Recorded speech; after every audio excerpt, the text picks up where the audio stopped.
Hello to you and welcome back. I'm glad you're here. Uyu munsi rero tugiye kwiga uburyo butandukanye bwo gusuhuza umuntu no kuganira mu Cyongereza. Ubwo turaza kureba English and Kinyarwanda sentences. Good morning, good morning, good morning.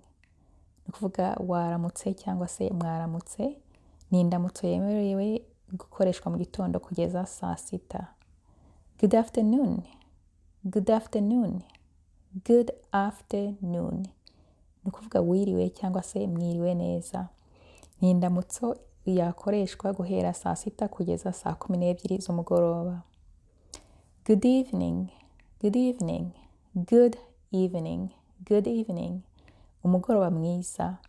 Iyi ngiyi yemerewe gukoreshwa nyuma ya saa 12 z'umugoroba. Good night. Good night. Good night. Ijoro ryiza. Iyo ngiyo uyikoresha iyo ugiye kuryama. Indi wakoresha uri gusuhuza no kuvuga hello. Hello. Hello. Mwaramutse cyangwa se muraho. Ariko namwiriwe ndumva nabyo yakora.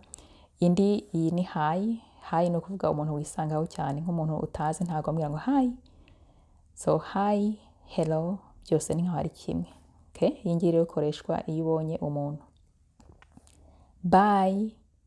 Bye. Bye. No kuvuga urabeho cyangwa se murabeho. Cyangwa se nawe ushobora kuvuga uti goodbye. Goodbye. Goodbye. Iyi ngiyi ni ugusezera uyikoresha iyo ugiye. Hanyuma ushaka kubaza umuntu amakuru cyangwa se umeze ute uravuga how are you? How are you? How are you? How are you? Umeze ute cyangwa se mumeze mute? Please. Please.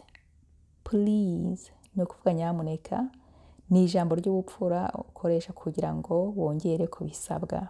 Ushobora kuvuga uti please mpa amazi. Please give me water. Nicyo bivuze. Please give me water. No kuvuga please cyangwa se nyamuneka mpa amazi. Thank you. Thank you. Thank you. Murakoze cyangwa se urakoze ni igisubizo cyo kwakira ikintu. Okay?